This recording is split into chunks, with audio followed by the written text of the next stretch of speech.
What is the dumbest rule that your school has ever enforced? Not being allowed to wear hoodies and jackets or sweaters that lack the official school logo. I was in high school for several years teaching. Both buildings I worked in were freezing, and having admin pull students out of my classroom during a 50-minute period and giving them detention instead of letting them learn is cruel and completely unnecessary, in my opinion. Can't be standing around in groups more than 4 gang mentality. My gang of 4 people at work in this channel find that policy very convenient. They outlawed bracelets because there was an article in a magazine somewhere saying that they advertised what adult acts you were open for based on their color.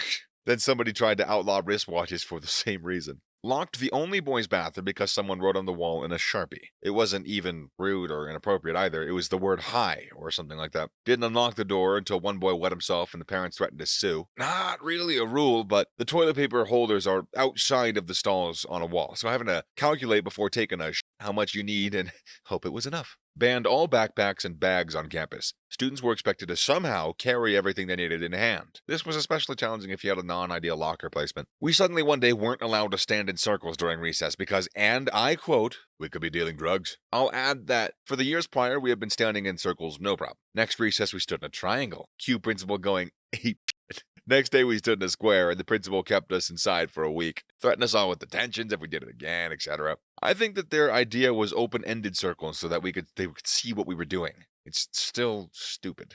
No farting in class. They would say, if you need a fart, then go to the toilet. But then 9 times out of 10, if you asked to go to the toilet, they'd say, no, zero tolerance. Just means that if someone starts a fight with you, you fight back as hard as you can. You're going to get suspended for defending yourself anyways. Might as well make it all worthwhile. In elementary school, I literally got chased by a group of about 10 to 15 kids because we were playing Kill the Carrier, and I absolutely destroyed one of their friends. So for some reason, they decided that the game didn't matter at that moment, and they all tried to fight me. So all I did was run away and head into the school and tell a teacher, and the principal had the audacity to give me their form of detention. No recess for 5 days straight, along with all the other kids. I remember hearing my dad yelling at the principal, since this was like the 4th time I got in trouble for simply defending myself or escaping conflict. Years later, I found out that he actually cursed her out, and she was standing there in shock. You have to wear your tie all the way home. Some sad bastard teachers would stand in the main roadway from the school and try to hand out detentions in presumably their own time. In grade school, we weren't allowed to play on the playground equipment when it snowed. Eventually, we weren't allowed to play with snow or go near it. I got in trouble for sitting in snow.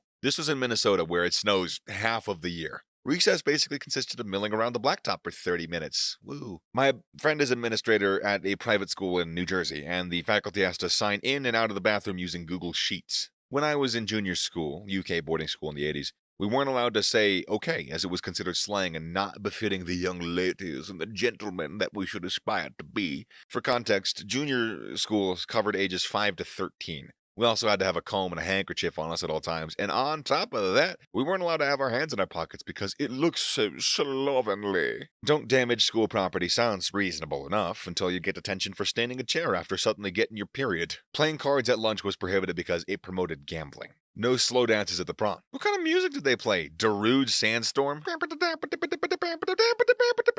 It's just imagining high schoolers. We weren't allowed to wear thongs. I don't know how they caught people who did it, to be honest. A little creepy. It wasn't really the rule that was dumb, but the reason for it. In my last year of high school, a school issued the rule that all students had to wear student IDs. If you didn't, you immediately had to go pay for another ID. While you can see how many students may have seen this as a way to skip class, the reason for this was the school shootings that happened the previous year. Reasoning was that it would be easier to spot who is a student and who isn't a student, to then see who has malicious intent. Except that most of the shooters were students, so, no beads. Apparently they thought that beaded jewelry was gang-related. We once had a rule that we can only go to the bathroom during class, not in the breaks, only during class. Toilet paper rationing. This was in 1997 to 1998, by the way. Apparently, the high school girls' room was going through so much toilet paper that the dean, a woman, stood outside the door and distributed a few squares of one-ply institutional toilet paper to us as we went in. If she noticed toilet paper on the floor, our ration got cut down. If we asked for more, bigger jobs, we were told to save it for home. There were several episodes of girls stuck in stalls until friends could beg for more toilet paper because of period messes or unexpected bowel incidents. The dean wouldn't even hand it over. She would go into the bathroom and pass a few squares at a time over the door. If you didn't catch it as it fell and landed on the floor, well, then that's your fault. You ain't getting no more. If you used more than she thought was necessary, tough luck. Go to class with blood or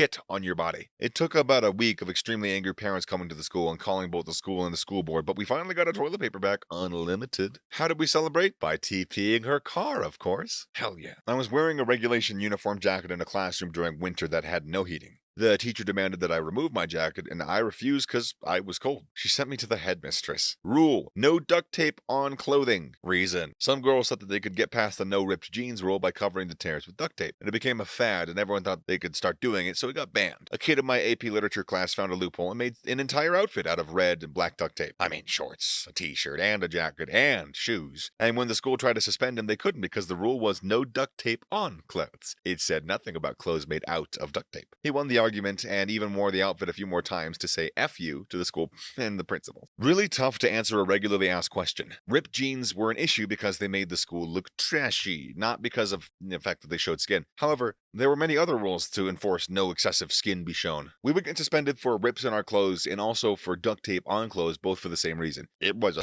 trashy. Lamau. Different staircases for boys and girls. To clarify, this rule was enforced purely with the idea that the good boys and girls don't talk to each other. The general error in the school was don't have anything to do with the opposite gender. I was in the school for only 2 years, and coming from another good co-ed school, this really weirded me out. Also, the guys would just act creepy even for a simple, could you please move out of the way? I believe this awkwardness could be prevented if there wasn't such an obvious separation between the genders. One particular professor at my university would lock the door a minute after class began. If you had to leave to go to the bathroom, you couldn't get back in. Somehow, this ancient fossil is still teaching and still pulling the same stuff. Had the same professor for 3 different classes that did basically this. He would shut the door and pull the window shade down as soon as the clock struck whatever time the class started. Anyone that came in after that, he'd write their name down and mark them late. 3 lates, and your whole grade would be dropped a letter grade from A to B, C to D, etc. It was a stupid rule because my college campus was very spread out, so if you were someone that had back-to-back classes all over campus, you'd almost guarantee to be late. I'm pretty sure that he was forced to stop doing that because there was a semester where half the class was failing just because they were late one too many times. Adult toys were banned. The school never thought that they would have to print those words. You might think it's a given until a senior brought 100 and snuck them in around the school every day for 2 weeks straight. Girls weren't allowed to show their ankles. The dean had a pack of socks in her office so that she'd give students and she'd make them wear them. Only girls though, and this was in the 2000s. My school made it compulsory to wear uniforms in online classes. My high school decided to ban women's athletic shorts one day, which was ridiculous for a lot of reasons. The next day, every girl showed up in athletic shorts and the rule was removed by the second block. No leaving the dorm unless it's for a fire alarm. I went to boarding school from the age of 7. That rule meant that we couldn't get out of our dormitory to have a wee at night. We had a plastic tub one of the girls brought went in. We then had to smuggle the tub to the bathroom in the morning without the matron seeing. It's a stupid bloody rule. Everyone's saying, pee out the door, pee on the floor. Just imagine the punishments we got for misbehaving. Doing anything against a matron would have never crossed our minds. Also, this was in the 80s, the early 90s, southern England. Our punishments were pretty awful, but I survived. We all did. I'm still in touch with some of the girls I got boarded with back then. We have our scars, but we're a tough lot. If you were caught on your phone, they'd take it until the end of the week. You'd get it back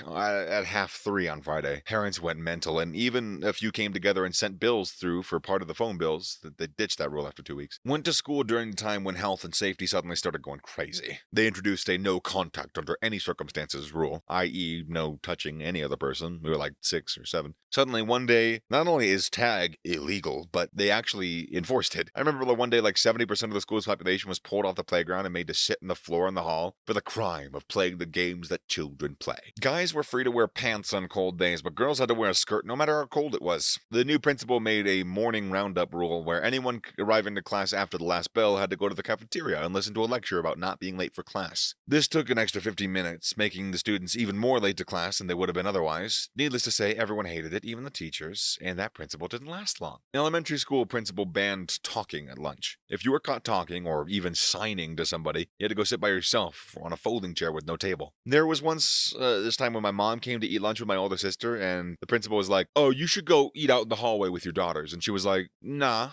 I'm gonna sit here with my daughter and her friends and talk to them and enjoy their presence."